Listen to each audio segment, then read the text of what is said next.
váyanse preparando el grupo número 1. Ya les dije qué grupos son, ¿no? Ya les di nombres de los grupos. ¿Quieren saber el orden? Al finalizar la clase les voy a dar el orden de qué grupos ponen primero.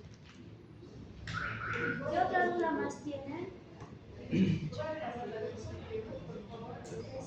voy a pasar las diapositivas al grupo.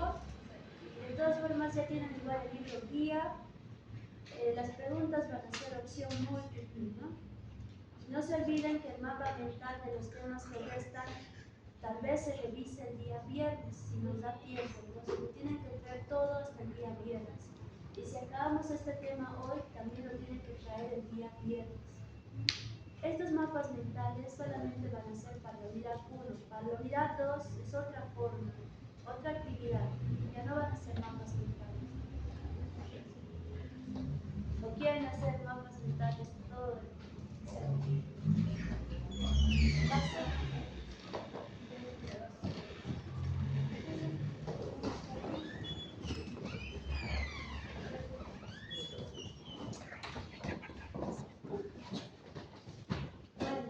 Entonces, la adaptación, daño y muerte celular, ¿no?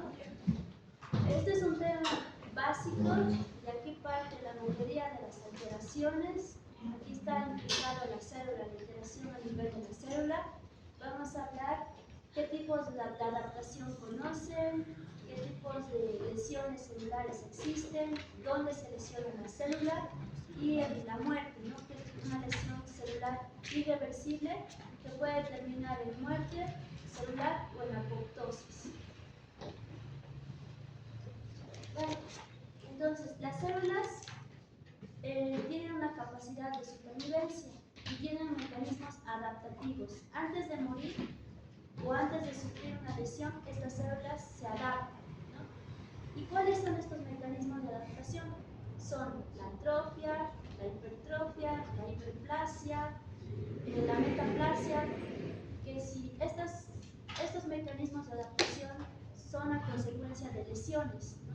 Si estas lesiones son prolongadas, suceden estos mecanismos de adaptación, pero si estas lesiones son de forma aguda e intensa, incluso ya no puede tener la célula esa capacidad de adaptación y directamente va a la muerte celular, ¿no?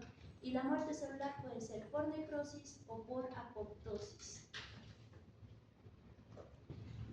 Entonces, estos son los mecanismos de adaptación: atrofia, hipertrofia, hiperplasia, metaplasia y displasia, ¿no? De todos estos, los que hay que tener más cuidado en estos dos, metaplasia y displasia, ¿no? Porque estos, si esa lesión que condiciona la metaplasia o la displasia no se suspende, entonces estas lesiones pueden evolucionar a una neoplasia, ¿no? Que ya es un cáncer. Entonces, antes debemos recordar que existen dos tipos de genes. Uno, los genes operantes, que adecuan el funcionamiento normal de la célula, dirigen el funcionamiento normal básico de una célula. Y los genes de diferenciación, ¿no? Que esto hace que la célula sea específica, ¿no?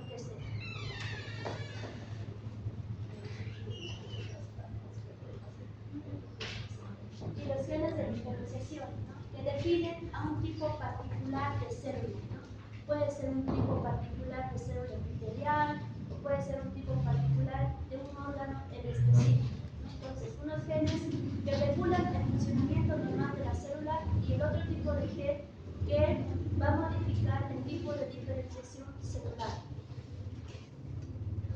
Entonces, hablamos de la hipertrofia, ¿no? La hipertrofia es un mecanismo de adaptación. Como pueden observar en la imagen, es el aumento del tamaño de los tejidos. ¿A consecuencia de qué? Del aumento del tamaño de las células, ¿no? Las células incrementan en su tamaño, ¿por qué? Porque sus organelos, los que están en el interior de la célula, se han hipertrofiado, ¿no? Y esto hace que se vuelvan las células más grandes. ¿Y en qué tipo de células sucede? No en todas, ¿no? Sobre todo en aquellas que no tienen la capacidad mitótica. Es decir, la hipertrofia va a suceder en las células que no tienen la capacidad de división, ¿no? por eso se hipertrofian y se agrandan de tamaño. La hipertrofia genera un incremento del tamaño de la célula, un incremento del tamaño del tejido y un incremento del tamaño del órgano, ¿no? Globalmente un incremento del tamaño de todo el órgano. La hipertrofia puede ser fisiológica y puede ser patológica, ¿no? ¿Qué tipos de hipertrofia fisiológica conocen? Muscular. Ya, muscular. Bueno, imagino que la mayoría de ustedes asiste al gimnasio, ¿no? Realiza levantamiento de pesas. Entonces, eso es una hipertrofia fisiológica del músculo, ¿no? Por tensión, por exceso de carga, las fibras musculares aumentan de tamaño. Y las patológicas que lo vamos a ver a continuación. Esta hipertrofia, si bien una célula puede hipertrofiarse, pero eso no descarta que pueda coexistir dos tipos de mecanismos de adaptación. No puede coexistir una hipertrofia y una hiperplasia. Entonces, ahí tenemos un ejemplo de hipertrofia fisiológica que se da en las células musculares esqueléticas, en las células estriadas, ¿no? Esto por el aumento de las exigencias metabólicas, ¿no? ¿Qué sucede en la hipertrofia? En el interior de la célula va a existir incremento de la síntesis de proteínas. Entonces, en el primer ejemplo podemos observar hipertrofia del tejido esquelético, hipertrofia muscular estriada por incremento de la potencia e incremento de la carga en el músculo, ¿no? Entonces, a mayor carga en el músculo estriado esquelético existe hipertrofia, ¿no? Y es muy evidente la hipertrofia, sobre todo en los físico-culturistas. Y otro tipo de hipertrofia que tenemos es en el corazón, pero eso ya no es normal, eso ya es una hipertrofia patológica. ¿Por qué se dará la hipertrofia en el corazón, en el músculo del corazón? Un aumento en el gasto cardíaco, una esteroclerosis. Ya. No te escucho más. Es que está un poco. El corazón se exige más, por ende, va a crecer de tamaño. ¿Y por qué se exige más? Porque carrera es el crecimiento parece las arterias, trombos, una represión. Ya.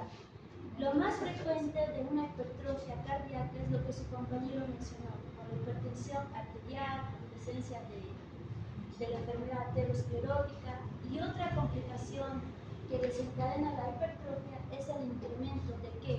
De sobrecarga, de presiones, ¿no? ¿Cómo sucede? ¿En qué patologías? ¿En qué patologías hay incremento de carga de presiones? ¿Cómo? No tanto en la arritmia, en la insuficiencia cardíaca congestiva y en las valvulopatías, ¿no?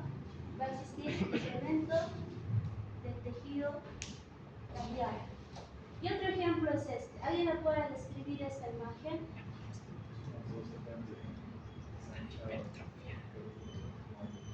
Bueno, aquí vemos dos mecanismos, ¿no? Dos mecanismos de adaptación. ¿Cuál es el primero? Que conlleva al segundo. Lo que vemos ahí, ¿qué es esto? Ese redondo es la próstata. Entonces, aquí hay una hiperplasia de próstata, ¿no? Porque la próstata no tiene músculo. Hiperplasia prostática. ¿Y qué es lo que está produciendo? Una obstrucción. ¿De qué? Una obstrucción de la salida de orina de la vejiga, ¿no? Entonces, este músculo de la vejiga se está hipertrofiando, ¿no? Secundario a la hiperplasia de próstata. Entonces, el músculo detrusor de la vejiga se hipertrofia porque aumenta las presiones, porque no puede salir la orina por la hiperplasia de próstata, ¿no? Este es otro ejemplo de una hipertrofia de vejiga secundaria a la hiperplasia de próstata. Y aquí observamos otro ejemplo. ¿Qué será este? ¿Qué órgano será?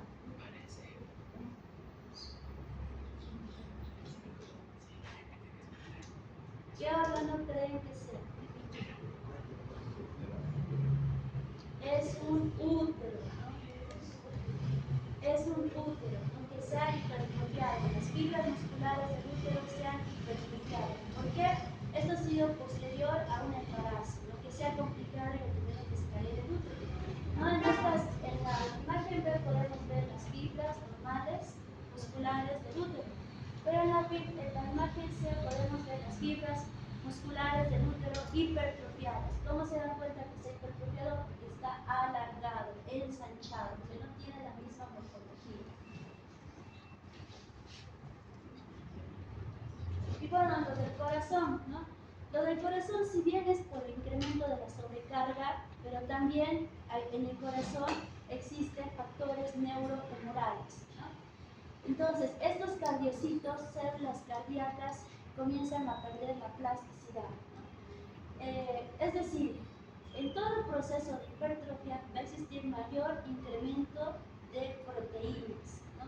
Mayor incremento de proteínas, y en el caso particular del corazón también existen factores neuromorales, ¿no? Que transmiten señales, integrinas, que estimulan la síntesis o el estiramiento de las fibras cardíacas, del citoesqueleto. Es decir, el corazón es más complejo que una sobrecarga, ¿no? Aquí intervienen otros factores neuromorales. Y también podemos hablar de las hipertrofias selectivas. Si bien hemos hablado de la hipertrofia celular, pero también los organelos, los que se encuentran en el interior de las células, se pueden hipertrofiar, ¿no? Como es el caso del retículo endoplásmico liso, que existe la hipertrofia de este retículo endoplásmico liso. ¿Y cómo sucede? Sobre todo en los pacientes que consumen alcohol, ¿no?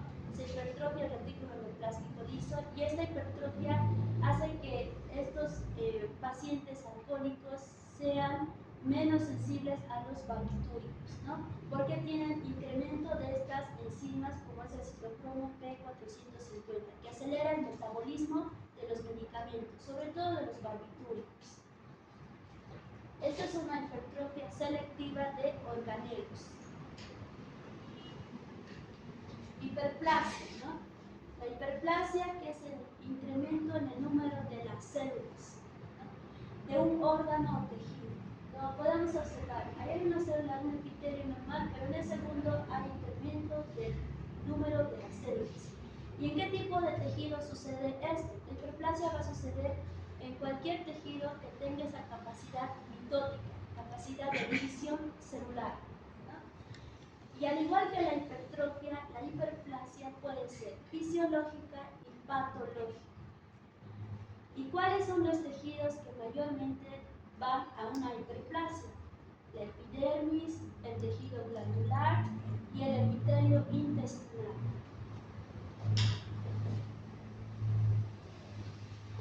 Dentro de la hiperplasia fisiológica tenemos dos tipos, la hormonal y la compensadora, ¿no? En la hormonal, ¿no? Como sucede en el tejido mamario, ¿no? Las glándulas mamarias incrementan en número en el embarazo, ¿no? También en la pubertad. Y en la compensadora, cuando existe una resección hepática, el hígado tiene esa capacidad de regeneración, ¿no? Incrementa su número de células para regenerar ese tejido que se ha perdido. Y otro ejemplo, como sucede en la médula ósea, ¿no? Cuando existe un proceso de hemólisis, ¿saben qué es la hemólisis? ¿Qué es la hemólisis? Es la destrucción prematura de los glóbulos rojos. Si la médula ósea está normal y la hemólisis es a nivel periférico, ¿cómo compensa la médula ósea? ¿Qué es lo que hace la médula ósea? Es un paso cercano a las que están en el paso. Bueno, en principio está bien. La médula ósea compensa, ¿no? Es decir, va a producir mayor cantidad de glóbulos rojos, pero estos glóbulos rojos van a tener una característica, que no van a tener tiempo de madurar y va a sacar glóbulos rojos inmaduros. ¿Cómo se denominan esos glóbulos rojos inmaduros?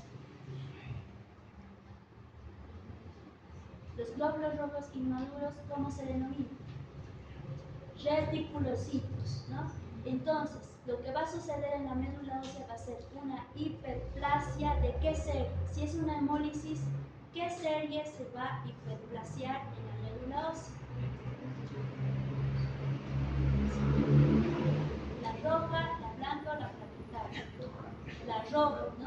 Entonces, en procesos de hemólisis, donde hay una destrucción acelerada de los glóbulos rojos, va a existir una hiperplasia compensadora en la médula ósea. Es decir, va a existir una hiperplasia ¿de qué tipo? Eritroide. Ejemplos. Y en la patológica, ¿no? En la patológica, ¿por qué sucede la hiperplasia? ¿Cuál es el mecanismo? Ahí está el exceso de estimulación hormonal, ¿no? O factores de crecimiento sobre células diana. Por ejemplo, tenemos el ejemplo de la hiperplasia prostática benigna, secundaria a la acción exagerada de los andrógenos. Tenemos la hiperplasia endometrial, ¿no? La hiperplasia endometrial hace que las mujeres tengan sangrado uterino anormal, frecuente, ¿no? Que tengan hipermenorreas, polimenorreas. Esta hiperplasia endometrial es secundario a un aumento o estimulación desmedida de los estrógenos, ¿no? Y esta condición puede desarrollar en un futuro, si no se controla o no se resecciona este tejido endometrial, puede llevar a un cáncer endometrial. También tenemos otro ejemplo, ¿no? Como en el caso de las infecciones por el VPH. ¿Qué es el VPH? El virus del papiloma humano, que genera estimulación a nivel epitelial para producir verrugas cutáneas, masas, epitelio hiperplásico secundario a una infección por el virus del papiloma humano. Esto ya son condiciones patológicas de hiperplasia, donde existe incremento en el número de las células por estimulación hormonal. Entonces, el mecanismo de la hiperplasia es proliferación, que es a nivel de células diana, de células madre, ¿no? Estas células es a consecuencia de factores de crecimiento, sobre todo de factores de tipo hormonal, ¿no? Hormonal u otros factores de crecimiento en células diana dirigidas. ¿Cuáles son los tejidos que tienen mayor predisposición a hacer hiperplasia? El hígado. Ya, hígado. Otro tejido que he mencionado, epidermis, intestino y tejido glandular, correcto. Eso es para ver si están atentos, ¿no? Porque veo que se están durmiendo. Si se van a dormir, jóvenes, mejor vayan a descansar. Y luego porque si no es como estuvieran ausentes en la clase. Sé que es cansador, son periodos. Todos hemos pasado por este periodo de la universidad. Tercer año es complicado, por las materias son bastante amplias y complejas, ¿no? Entonces, aliméntense bien, duerman en la hora correcta, no desperdicien su tiempo, porque si desperdician su tiempo, ¿qué va a pasar? Van a estudiar a última hora, se van a trasnochar y luego van a venir a clases durmiendo.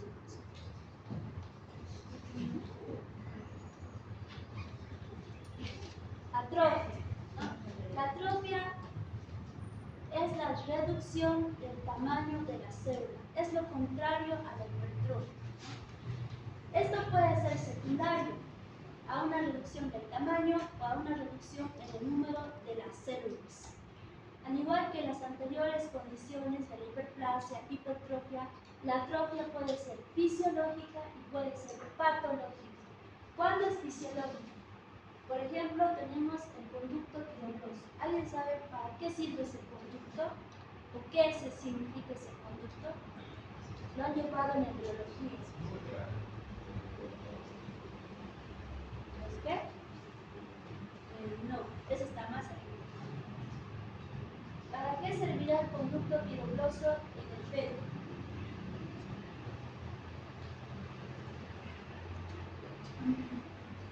Bueno, el conducto tiroidoso es el que conecta la tiroides con la lengua. En el desarrollo fetal, este conducto sirve para que migre la tiroides, que se ubica en un inicio en la boca, para que migre hacia la región cervical, hacia el cuello. Y luego, posteriormente, se atrofia y desaparece. Es un conducto que sirve de puente para que migre la tiroides hacia la región cervical.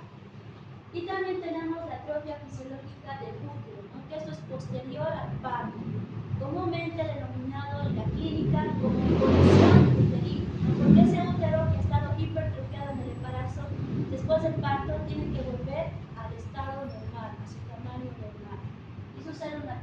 fisiológica del útero en las pacientes puérperas.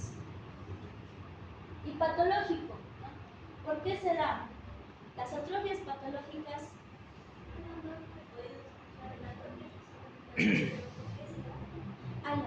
En la atrofia fisiológica del útero se da en el postparto, ¿no? Es una involución uterina porque ya no hay esa estimulación estrogénica y se da después del parto, comienza a involucionar al útero hasta llegar a su tamaño normal. Esa condición es fisiológica, es esperable en el puerperio, ¿no? Es una atrofia fisiológica del útero. Ahora, patológica. ¿Por qué se dan las atrofias patológicas? Aquí tenemos múltiples causas, ¿no? Reducción de la carga de trabajo. A ver, un ejemplo de reducción de la carga de trabajo. Ya, bueno, su compañera dijo que si vas al gimnasio te hipertrofias, luego dejas ir al gimnasio y te atrofias. Ya, bueno, es un ejemplo. Otro ejemplo de patológico.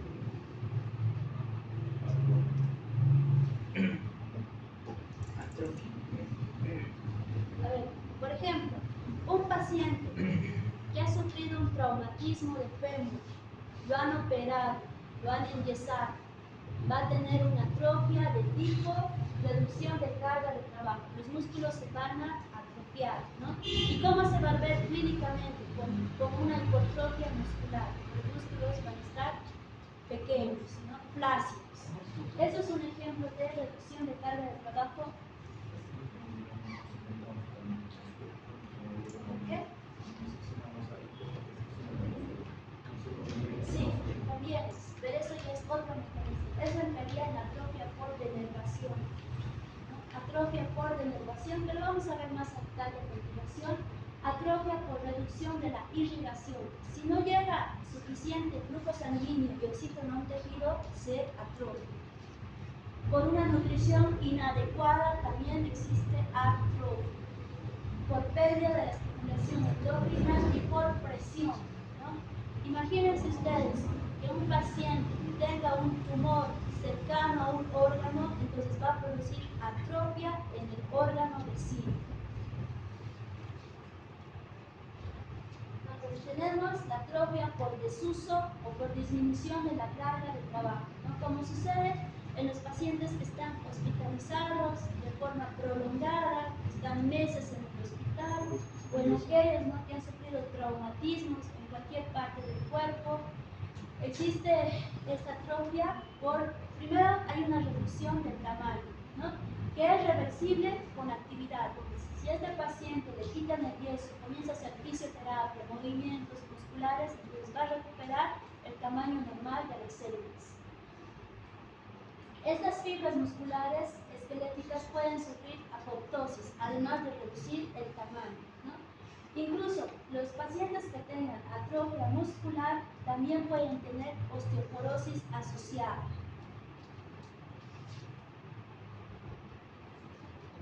Atrofia por pérdida de la inervación o atrofia por denervación, ¿no?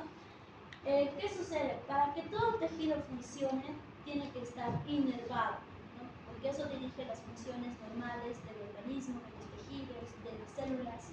¿Qué pasa si un músculo pierde esa inervación? Va a sufrir una atrofia, ¿no? En la reducción de la irrigación, como sucede en las isquemias, reduce el flujo sanguíneo, no llega suficiente oxígeno y el paciente va a tener una atrofia por pérdida de la irrigación, ¿no?, que puede ser a nivel de cualquier tejido.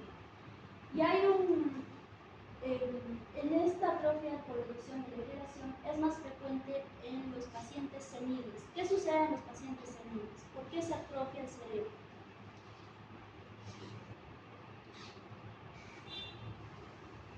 ¿Por qué se atrofia el cerebro de los pacientes seniles?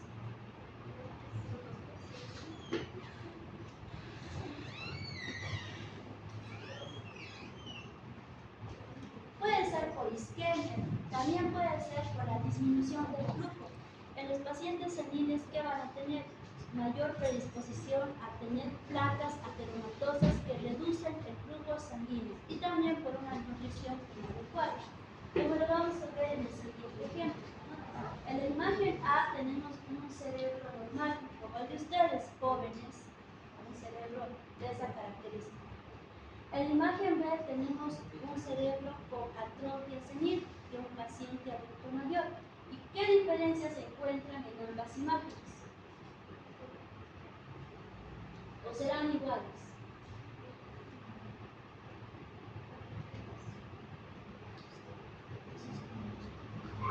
¿No? Aquí podemos observar que las cisuras están más ensanchadas, ¿no? Están más profundas a comparación de un cerebro normal, las circunvoluciones de un cerebro normal. Luego tenemos la atrofia por desnutrición, ¿no? Por una nutrición inadecuada, como sucede en el marasmo, ¿no? El marasmo es una desnutrición proteico-calórica importante, una deficiencia de proteínas, ¿no? El organismo no tiene la suficiente cantidad de proteínas y es así que se utiliza energía y proteínas de otros tejidos y van atrofiándose los músculos esqueléticos y da esa apariencia caquética. Entonces, el tejido adiposo de reserva se consume y se atrofian los músculos esqueléticos. Este término de caquexia es más utilizado para los pacientes crónicos, aquellos pacientes con neoplasia, puede ser una falla cardíaca, insuficiencia cardíaca, tuberculosis, artritis reumatoide. Esta caquexia significa que hay una desnutrición con evidencia de las eminencias óseas, ¿no? Se van a ver pronunciadas todo el tejido óseo con pérdida del tejido muscular esquelético. Esto sucede más que todo porque en estas patologías crónicas existen citocinas inflamatorias, como es el factor de necrosis tumoral. Este factor de necrosis tumoral suprime el apetito. Es por eso que estos pacientes no tienen apetito y va disminuyendo el aporte calórico, el aporte proteico. Y también este factor de necrosis tumoral hace que se depleten los lípidos, ¿no? Por eso se tienen esta apariencia caquética, ¿no? Que lo van a ver ustedes, es muy frecuente ver esto en las salas de hospitalización, sobre todo en pacientes con neoplasia.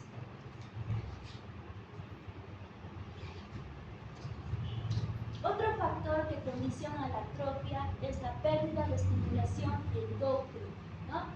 Entonces, en las mujeres, ¿qué sucede en la menopausia? Hay una suspensión de la estimulación hormonal, de los estrógenos, y hay una atrofia de qué órganos, de mamas, de endometrio, hay una atrofia a nivel vaginal, por eso sufre más que todo de resequedad en esta área, y por presión, ¿no? Como pueden observar en la imagen, un tumor que comprima un órgano, que esté en un órgano que comprima la periferia, va a originar atrofia por presión.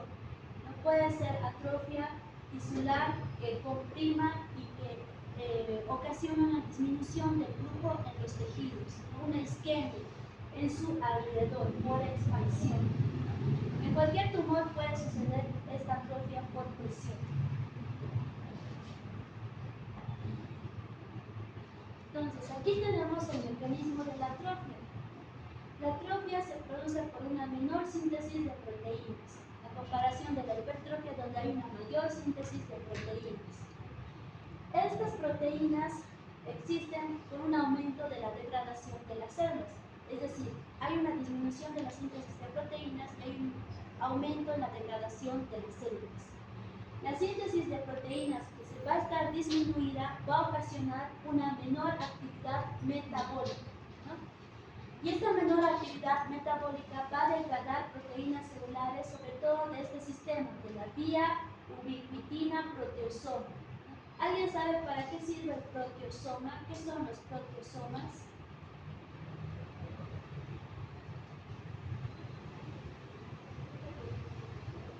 ¿Qué es el proteosoma?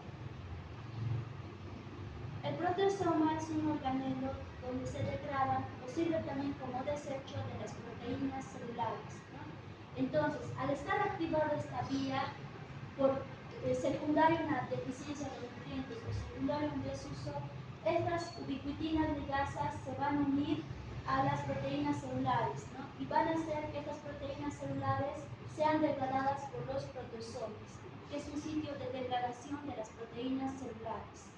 Y también hay mecanismo de autofagia, ¿no? Pero eso es menor. Más el mecanismo principal es este: menor síntesis de proteínas y activación de esta vía, ubiquitina proteasa, que marca las proteínas celulares para que éstas sean degradadas en los proteosomes. Metaplasia, ¿no? La metaplasia, este es un cambio reversible, no es un cambio fijo, no es un cambio que tiene el paciente y ya es cáncer, no. Esto es una lesión adaptativa reversible, ¿no? Que van a cambiar de epitelio. Se sustituye un epitelio por otro epitelio. Lo más frecuente que es que cambia el epitelio cilíndrico a escamoso, ¿no? ¿Y por qué se da esta metaplasia? En la literatura menciona que la metaplasia es un mecanismo de adaptación, que el epitelio que va a ser sustituido tiene mejor capacidad para adaptarse a las lesiones, ¿no? Como sucede sobre todo en los fumadores crónicos, donde se cambia su epitelio de cilíndrico ciliado, que es el del epitelio respiratorio, a un epitelio escamoso que es más resistente a las lesiones. Recuerden que el epitelio respiratorio va a ser productor de moco a través de sus células caliciformes y también tiene un epitelio cilíndrico ciliado, ¿no? El ciliado que sirve para eliminar el moco.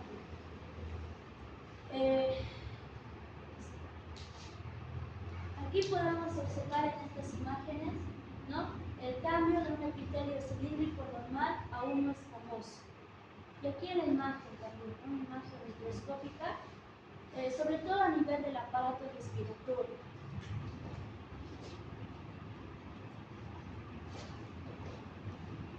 Bueno, ese epitelio que es muy conocido y llamativo es el epitelio de Barry o esófago de Barry, ¿no? Este epitelio que sucede en los pacientes que han sufrido de enfermedad por reflujo gastroesofágico crónico, donde se cambia el epitelio escamoso del esófago por un epitelio cilíndrico parecido al del intestino. Esta es una lesión premaligna que puede evolucionar a una neoplasia de esófago. Luego tenemos otro tipo de metaplasia, que es el de epitelio conjuntivo, donde ¿qué va a existir? Formación de hueso, cartílago, formación de tejido adiposo en zonas inusuales. Por ejemplo, tenemos la miositis osificante, ¿no?, que ha sufrido este epitelio de la miositis osificante, tiene tejido óseo dentro del músculo, ¿no? Es un caso raro, formación de hueso dentro del músculo. Es denominado miositis osificante y es un tipo de metaplasia de tejido conjuntivo.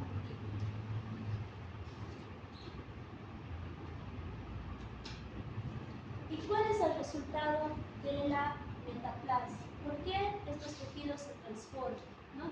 Es una reprogramación a nivel de las células madre, ¿no?, como un mecanismo de adaptación para sobrevivir a esas lesiones o agresiones que están de forma persistente en la célula, ¿no? Pueden ir de varios tipos de estirpe, ¿no? También están involucrados las citocinas inflamatorias. Como hemos visto, factores de crecimiento, citocinas inflamatorias, procesos inflamatorios crónicos hacen que cambie el epitelio de un epitelio a otro, y lo más frecuente que sea de cilíndrico a escamoso. Y en el caso del esófago de Barrett es al revés, de escamoso a epitelio cilíndrico. Pero si se suspende este estímulo externo, esta metaplasia se puede revertir. Displasia. Este es otro mecanismo de adaptación. La displasia ya es una lesión premaligna. Es el cambio no solamente de epitelio, sino es un cambio desordenado celular, porque da diferentes formas, que da origen a diferentes tamaños, a una organización muy diferente, desordenada, ¿no? Esto puede suceder con frecuencia en las áreas de epitelio plano metaplásico, como ser las vías respiratorias y en el cuello uterino, ¿no? Es decir, en aquellas lesiones donde ya tuvieron metaplasia se puede transformar a una displasia, que es ya una lesión premaligna. También sucede en grados menores, ¿no? reconocer en aquellos procesos inflamatorios o irritaciones crónicas. También pueden tener un grado de displasia. Y hablando de calcificaciones patológicas, las calcificaciones patológicas son depósitos anómalos de calcio, ¿no? Estos pueden ser, también pueden, aparte del calcio, también se pueden acumular hierro, magnesio y otros minerales, pero lo más frecuente es que exista mayor cantidad de calcio, ¿no? Esta calcificación patológica puede ser de dos tipos, distrófica y patológica. La calcificación distrófica sucede en tejidos muertos o necrosados que se calcifican, ¿no? Y la calcificación patológica sucede en tejidos normales, en tejidos vivos, sobre todo en tejidos vivos, y la distrófica en tejidos muertos o moribundos. La calcificación distrófica, ¿no? Tenemos que las calcificaciones distróficas se puede ver depósitos macroscópicos de calcio, ¿no? Como sucede en las arterias, hay depósitos en las placas ateromatosas de calcio. Estos depósitos van desde, pueden ser como arena, como textura de la arena, o pueden ser más duros y más grandes, ¿no? Como parecidos a una roca. Y lo que se va a depositar, ¿qué son? Fosfato de calcio cristalino intra o extracelular.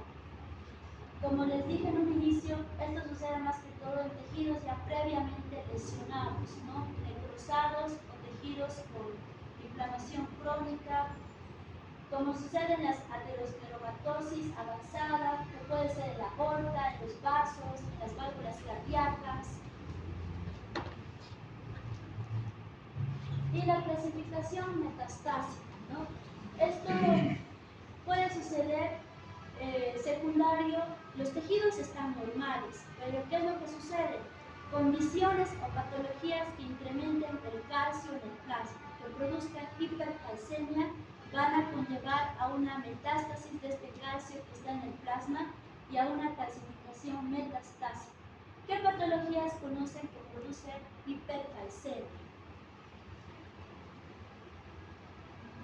Patologías de hipercalcemia, que produzcan hipercalcemia.